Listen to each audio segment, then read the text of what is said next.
Today is Thursday, August 17th, 2023. I'm Tracy Caine with the Oklahoma Oral History Research Program at Oklahoma State University's Edmund Lowe Library. Today I'm talking to former State Senator James Leewright, a 1994 graduate of Oklahoma State and currently the president and CEO of the Oklahoma Restaurant Association and CEO of both the Oklahoma Hotel and Lodging Association and Oklahoma Travel Industry Association. That's great. We are in the offices of the ORA in Oklahoma City. We'll be talking about James' life, his time at OSU, his career in the Oklahoma Legislature, and since retiring from public office, what he's been doing since then, and how he has seen OSU change. Upon agreement with James, this interview will be archived at the OSU Library for future generations. And thank you very much for talking to me today. Thank you, Tracy. Let's begin by telling me a little bit about yourself, where you were born and raised, and what was your early life like? Oh, sounds great. I was a lifelong Oklahoma, born in Tulsa. Okay. Grew up in Rogers County, went to high school in Owasso, and graduated in 1989. And I had both my parents. My parents are still together. I'm probably one of those lucky kids that had the best parents a kid could ever have. And so had a great upbringing. Didn't grow up a cowboy, and actually grew up more from the other school. And when I decided to go to college, I was offered some incentives to go to the other school. I was a music major originally, and quickly that first freshman year decided this just wasn't a great fit for me. Had a lot of friends that were attending OSU, and I transferred to OSU, and my blood has ran orange ever since. That's terrific. Where did you go to grade school? I went to from the second grade on. I went to Owasso. And graduated from Owasso High School. Okay. It was a great school, much smaller than it is today, but still graduated with about 380 kids. So still a large size school for that time. What kind of extracurricular activities did you have in school? You mentioned music. Were you involved in music? Yes. Owasso was really well known for its music program. Mm-hmm. I played in sports up until the 9th grade, and then transitioned everything over to music. Actually, my senior year, I took 2 music electives. So it was pretty much a full-time. You either played sports or you did music in Owasso. But I enjoyed that part of my high school. Did you play an instrument? Yes, played trumpet and baritone. Okay. Marching band or? Marching band. Okay. Symphonium. That sounds like fun. Symphonic band. And so you went to the school down south, mm-hmm. and transitioned to OSU. Was it because of your friends, do you think, or were there other reasons? When it came down to it, I was just a country boy at heart. Grew out very rural in Rogers County, even though I attended Owasso High School. And it was just the fit of the culture there was so much better than at OU. It just fit me much better.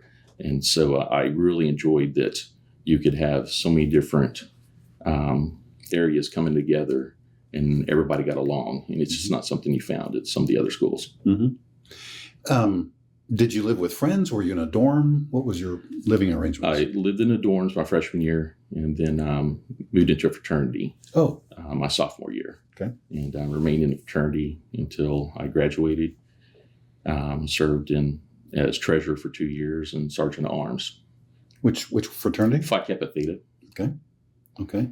And were you involved with music at OSU as well? No, I realized that no matter how good you are and talented, it's very difficult to make a living in that field unless you're going to teach, which is a noble profession, but it wasn't my lifelong goal. So I started looking for a different avenue, and that's how I found hotel restaurant administration. So what was this? Is that what the school was called when you were there? Yes, it was HRAD back then, HTM now. Okay. Were you involved with any of the HRAD programs that they had at that time? I know the Distinguished Chef Series is one of the ones that are most well known. I worked, and we tried to track it down, but I think it was the 3rd Chef Series they ever had I worked at. I had the opportunity to talk to Mr. Anderson that started the program Yes. last week. He was very interesting. That was when I went to a chef series a couple of years ago. I was talking with Dr. Anderson, and we were trying to track down and everybody remembers it because we served rattlesnake. Oh, my. And so, and he had thought that was the third chef series they'd ever done. How did that go over? It was great. It was a great experience for us as students, their time. And I thought we had the best facilities you could have for that college. And now to see what they've grown into is just amazing. How did the rattlesnake go over? Yes. I actually tried it and it was really good. Okay. Were there any classes that you particularly liked more than others, or? Yes, I liked some of the quantitative foods, and also liked, they've kind of changed the structure, but they had a class where you actually went in and draft and mapped out and set out your kitchens and dining rooms and so forth. Was a class I really enjoyed. Were there some that you disliked more than others? Yeah, the nutrition classes were very tough on me. Any favorite professors that you recall? Yes, and Dick Autry had come in while I was there, and he was really great because he brought in this real world perspective to the classroom, and I really appreciated that. Okay. Did you go on to school anywhere else after you left OSU? Yes, I went to Oklahoma City to work on my MBA. Okay. At that time, when I back up a little bit, I went to, after I came out of college, I went as a GM for Whataburger there in Stillwater. Oh. And did that until I was hired on. I was trying to get back Tulsa way. My wife was working in Tulsa, so we were commuting back and forth. And I picked up a position as the food and beverage director and private events director for Tulsa Zoos, and did that. And about that time, I did a total 180. I got offered to go to work for Williams Companies on their trading floor. They were just starting their natural gas trading floor, and started at the bottom of that and worked there up until they decided to close down trading. And it was a great time of my life and really enjoyed it. But then after that, I decided that a Fortune 500 company, I wanted to be in control of my destiny and not by stock price. And so I started a restoration company and construction company and did that for nearly 20 years. And during that time, I'd served on several boards, and I was asked to run for office, and never was anything I'd ever thought about doing. And the opportunity came, and I ran for state representative, served there for 2 years, and then moved over to the Senate and served in the Senate. And in that capacity, I served as chair of business, commerce, and tourism, and one of the floor leaders. And then whenever we came to the Oklahoma Restaurant Association needed a new CEO, it was just a perfect fit, and the timing worked great, and I made that transition.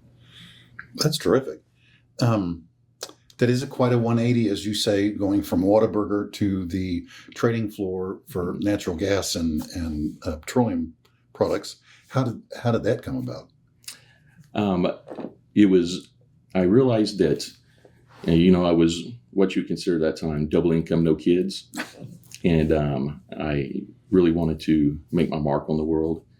And so I was looking around to where areas that were up and coming and strong possibilities. And I had heard about the trading floor. And so I actually interviewed 9 times. And I think on the 9th time, the guy came around the corner and saw me sitting in a little interview room, and realized I wasn't going to give up. And so he basically gave me a job fishing coffee on the floor. And I worked into contracts, and then into being one of their senior analysts, and then into long-term structured deals through origination. It's a lot of OJT. Yes. Well, that's terrific. That's quite a change. You said when you were working at Williams and then transitioned into your own company, Mm-hmm. that you had served on various boards and volunteered for things.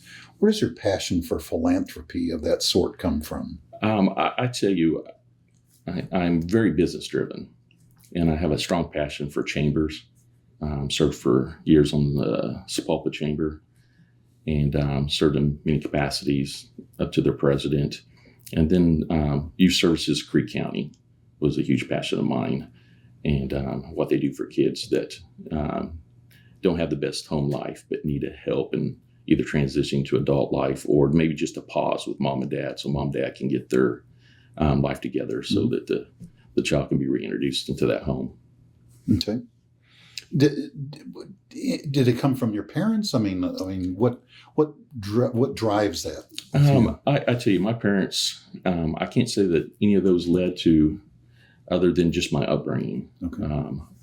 It's, every kid thinks they're got the greatest parents in the world, but I honestly can say that I probably grew up with the two best parents. They both owned businesses, worked really hard, made sure that I always had a job from the time I was 13, and they could have allowed me to stay home and live a very considered privileged life. And they knew that instilling work ethic into me was very important. And even though sometimes I didn't understand that, I look back on it now and realized what a favor they did to me for doing that. Yeah, that's a pretty good basis for anything, I think, further in life. When were you first elected to the state House? 2014. 2014. Elected to and served 2 years there. And then Pro Tem Bingman was my senator. He was terming out, and he had come and said, we're looking for a candidate to fill my position in the Senate. And after consideration and some prayer, I realized this was a great opportunity and a path I should take. And I love serving in the body of the Senate and really enjoyed my time serving my constituents and trying to make this a better state. How did it come about the first time around when you went into the state? I mean, was it just something that came to you, or were you encouraged to run? And was it a contentious race? It was, but I had really never dreamed of going into politics. And it took some convincing out of a lot of people that were saying, this is something you should definitely try to do and think about. And then again, my youngest daughter was starting school, so that created a little bit of opportunity that she was going to be in school during the day. And I tell you, it's just one of those things that I think it's an ambition of yours, it may not be the right job for yours. Whenever I saw legislators come in, if it was legislators that it was probably the worst job they'd ever taken, especially financially, they were probably going to make really good legislators. And so I really enjoyed that time. Okay. Is it a rough time on the family having to, you were living in the Tulsa area, is that correct? Yes. Okay. So you're in Creek County outside of Tulsa area. Okay. Having to go to Oklahoma City. Yes. A lot during the session. I tell you, people don't realize they think the elected official makes a lot of sacrifices, but it's nothing compared to the sacrifices the family have to do. And a lot of people don't realize we choose to put our name on the ballot, but the family members don't. So time away is very difficult. It was a drastic change in compensation to go into and I know a lot of people think it's a 4-month, 5-month job, but it is a year-long commitment. And at that time, I had my company that I was sole owner of and the ranch we live on. And so I knew that something was going to have to give, and I didn't want to move my kids away from growing up in a rural atmosphere. And I really enjoyed serving in the legislature, so I decided to sell my company and used those proceeds, which I originally thought were going to be part of my retirement, to actually fund my political habit that I had grown into.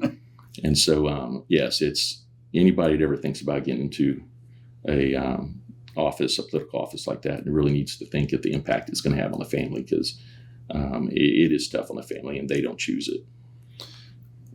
Any stories that from your time in state government that stand out to you that are either high points or low points, or something you can share rather than, I'm sure there are those that you can't or Sure. shouldn't.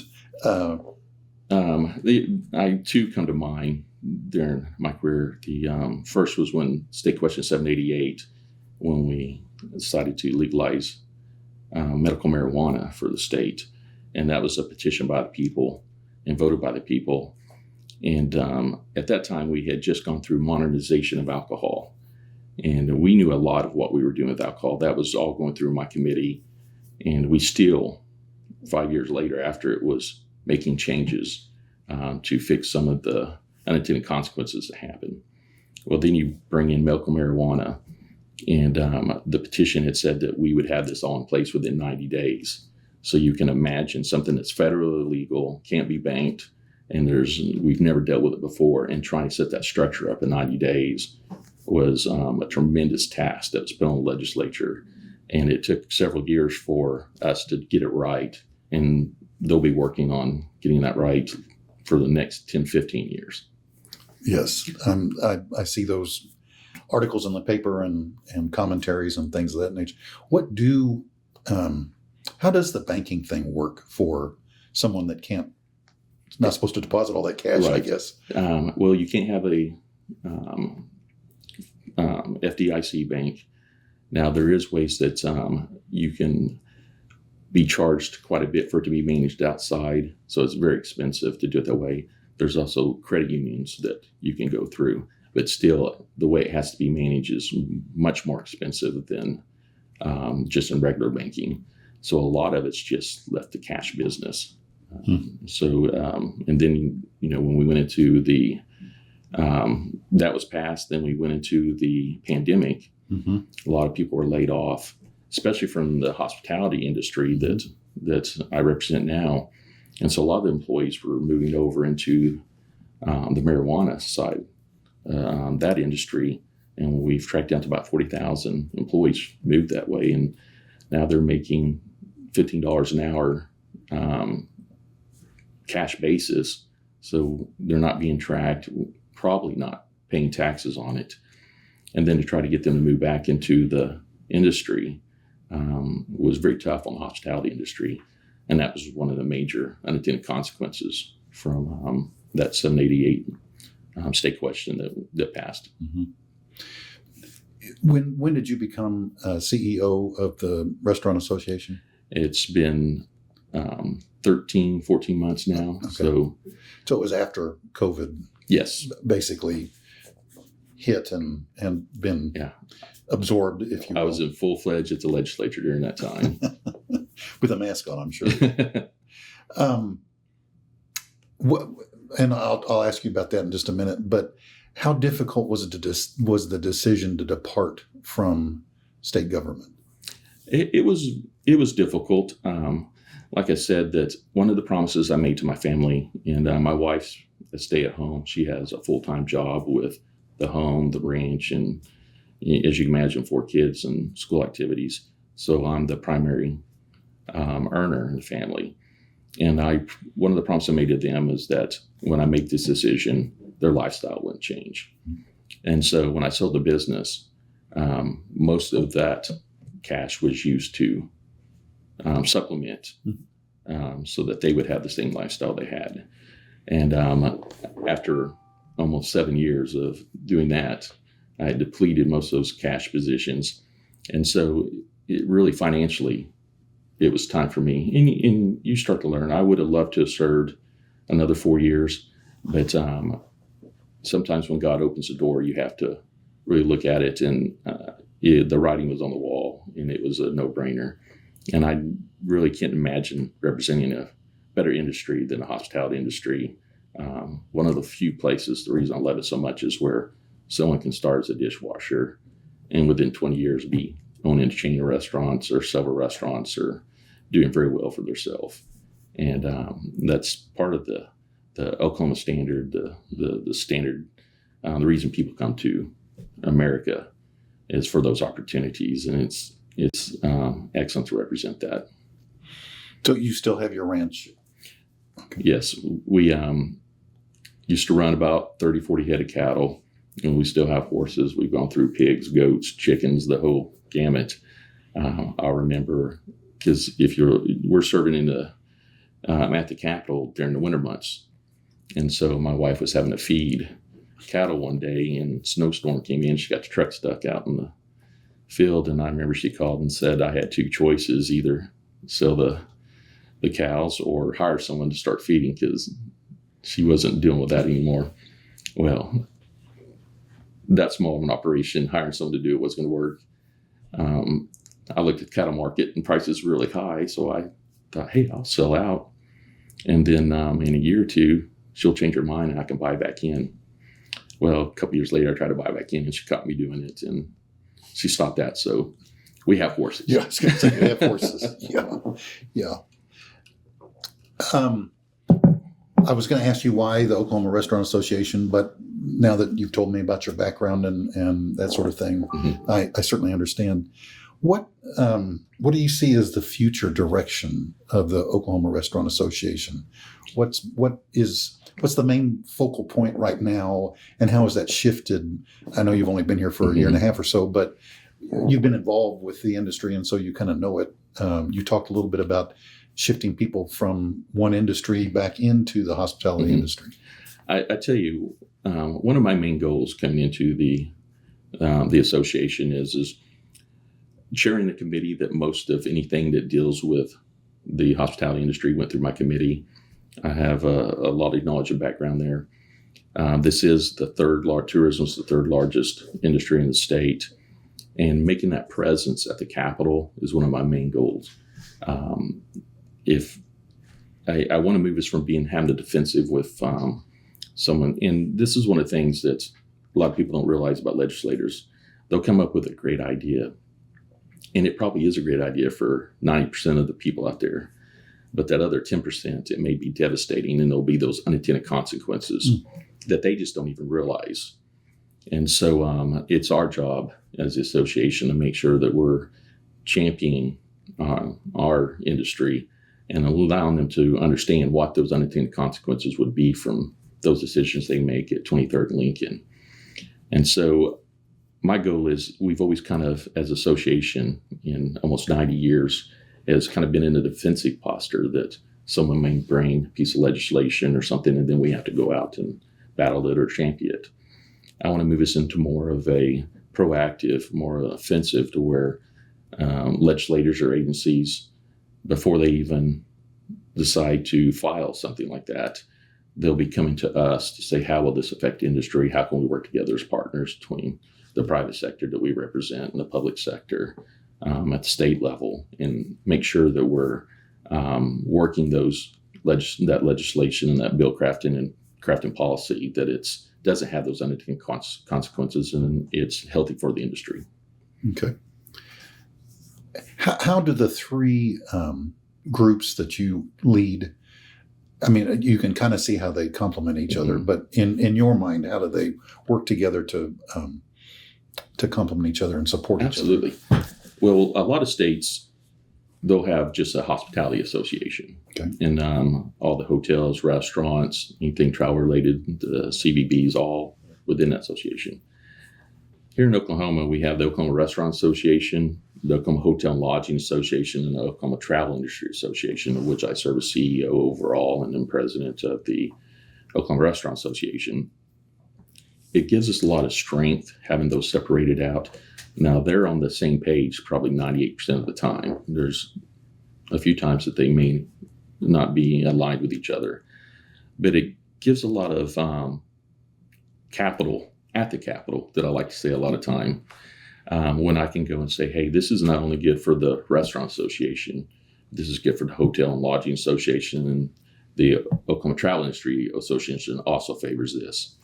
And it would be similar to saying that the Cattlemen's Association, Farm Bureau, and AFR are all aligned in it, as opposed if I was just go up there representing the hospitality industry. And so it works well having that structure. Again, some states choose to, and they've moved to rolling them all up under one association. But I think we get the best of all worlds by the way we have this structured in the state of Oklahoma. That makes sense. You had mentioned that you're getting ready for a big gathering of folks. Can you describe that for me? We do a lot of events throughout the year. Sure. Lobbying is a large part of what we do, but also member services. One of those is our expo that we do, a trade show every year. It's been going on for over 80 years. One of the largest trade shows in the state. Mm-hmm. And next week we'll be having that. We'll have it's only for the industry, but we'll have probably 1,000 plus people come into the show. And it's a good time for not only those in the industry to get back to face and talk, but for people to sample things and look at what might be up and coming in the industry. Vendors come in and put up yes, booths, sir. Is that? Yes. Okay.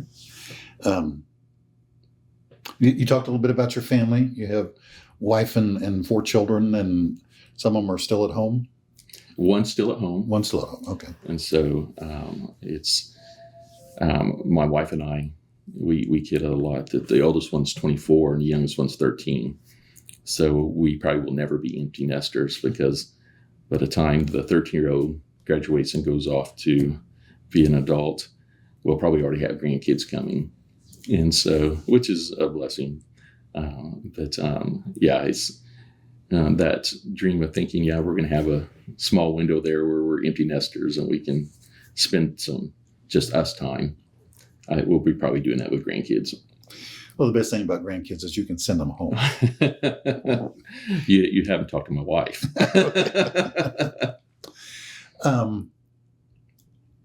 In regards to OSU, mm-hmm.